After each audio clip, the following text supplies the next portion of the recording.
I think everybody that I talk to, whether it's a realtor or whether it's a client, they're talking about how crazy the market is. So what's making it crazy? Yeah.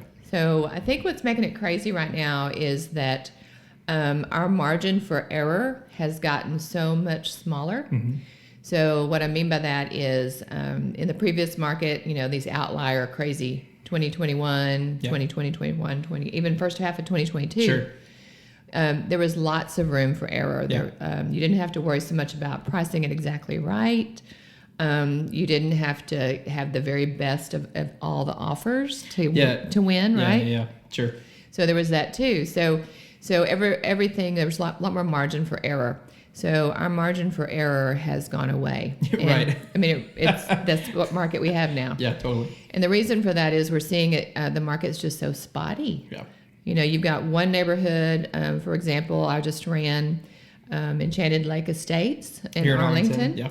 So ran that neighborhood, and that neighborhood is up from 2022 to 2023. It's up 14%. Wow. In average sales price. Wow. Last year to this year. Whereas if you go and look in all of Fort Worth, Tarrant County, it's down about 7% for average sales price. Interesting. Year over year. So the bigger area that Sure. you pull, your numbers are going to be skewed more. So you really cannot rely on a big geographic area to determine what you're going to do with your one house. Well, right, because within that down 7% is included the number of up 14%. Exactly. And so you've obviously have a wide range. Yeah, that's really interesting. And I think it's fascinating to think about how just you have to get so and hyper local is the best word for that. I think it has to be a hyper local assessment of somebody's home value, of somebody's property value, because it can't be. I mean, even just a neighborhood away sometimes. Right. It's got to be in the neighborhood, or at least close to the neighborhood. Mm-hmm. The product's got to be really similar, because a 4-bed's going to just go a little differently than a 3-bed's going to go. Yep. That's really interesting. Yeah. And we were talking off kind of recording, but just the way in which that you feel like this is similar to 2008, 2009, 2010 is really interesting. So talk to me about that. Yeah, so it feels real similar to me to what we were doing back then, because it was the flip side. It was a very strong buyer's market. Oh, sure. So it was super strong. We had tons of inventory. So we had to be very analytical about pricing for the listings, because if you didn't price them right, then what happened is that if you were off by even like $5,000 to $8,000 off the price, that property would sit and sit and sit. Yeah. So we're in that kind of a market again where we have to do analysis. Yeah. It's back to being smart, and not only just comparing geographically, but also comparing amenities and comparing floor plans. Yeah.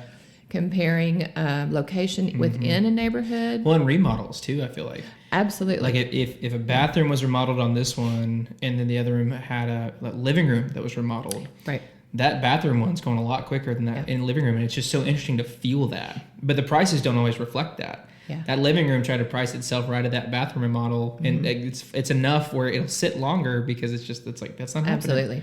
And I think it's a factor of demand, probably. Yeah, totally. I think demand is because in 08 to 010, to 10, it was about demand. The demand was so low. Buyers had so much to pick from that they didn't have to hurry. They didn't have to get after it. And they could take sweet time, and they could look at everything. And it was just different. The demand was different. It wasn't as strong. We've got lower demand now also. So the demand, I think, is what probably is causing us to need to be really accurate. Because if there's 3 properties on the market in the same neighborhood, and you know that the buyer that's coming through, there's going to be one really great buyer who's going to want to buy a property in that neighborhood. So if you're not the best one, the best choice, the best price, the best everything, then you're not going to get picked. Yeah.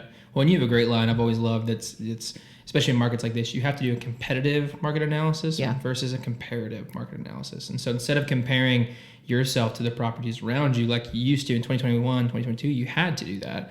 You had to compare yourself to what's around to get a ballpark, and then the market would drive it up, right? Now, you got to look at what's on the market already. Is there already a 3-bed, 2-bath that's, 20 square foot off of what you have, similar floor plan, similar amenities, that is already on the market? Because if it is, you're going to sit if you go above that, because there's a better deal out there. People are more they see that now. There's more days on markets up, and so you can see easier the lack of multiple homes on the market because inventory's down. Inventory's down significantly. Yeah. And so there's less choices. And so if you aren't the best choice, you're not going to be the first choice. And the longer you sit, the more it looks like there's something wrong with your house. Oh my gosh, yes.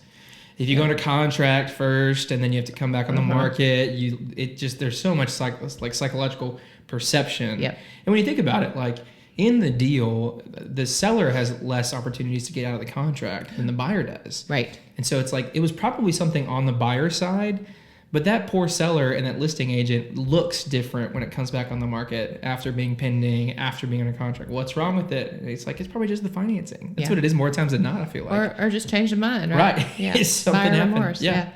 Oh, it's crazy. Yeah, but that is very much what's going on right now, and sellers are really needing to make sure they're letting their agent and encouraging an agent, hiring an agent that's going to really do the analysis. Yeah. Yeah, and be the local expert. Know what's going on, know what's happening in the neighborhood. Yeah, and seeing days on market and stuff like that. And that helps as a seller, it's going to help you know what to expect in this process. Is this process going to be a quick one? Or, maybe you're wanting to go for that. Maybe you are dead set on that number, and we as your advisors in real estate tell you, hey, like, we're going to sit a little longer trying to go for that number. Are you okay with that?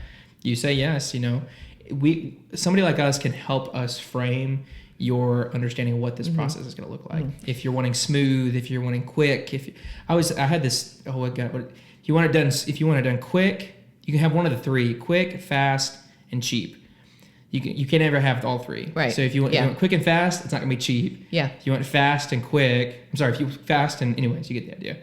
And I think that's so true in this situation with the pricing and with sitting on the market. We can get you two. Yeah. But that third one's going to fight against one of the other two. Yeah, it's one or the other. Yeah. It's one or the other. So. Well, and this is where there's so much information on the internet, right? Mm-hmm. So you can Google all this. You can look up all the information about pricing and selling a house and all that.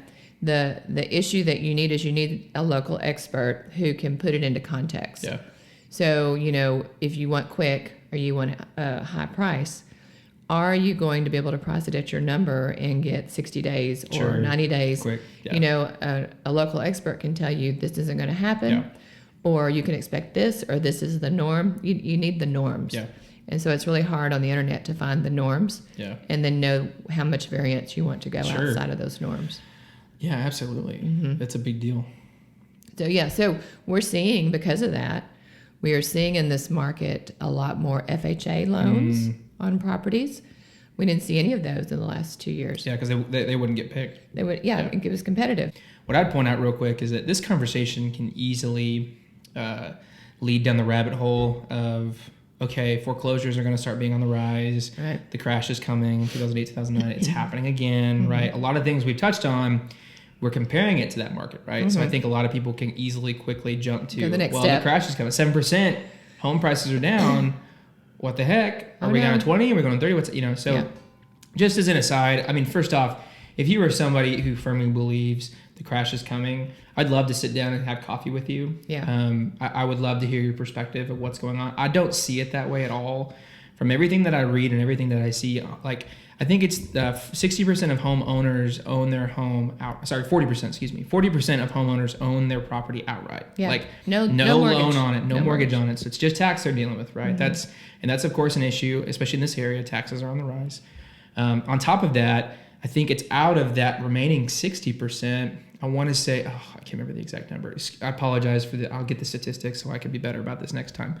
But it is somewhere close to 60% of that 60% then owns their property with a mortgage rate lower than 4%.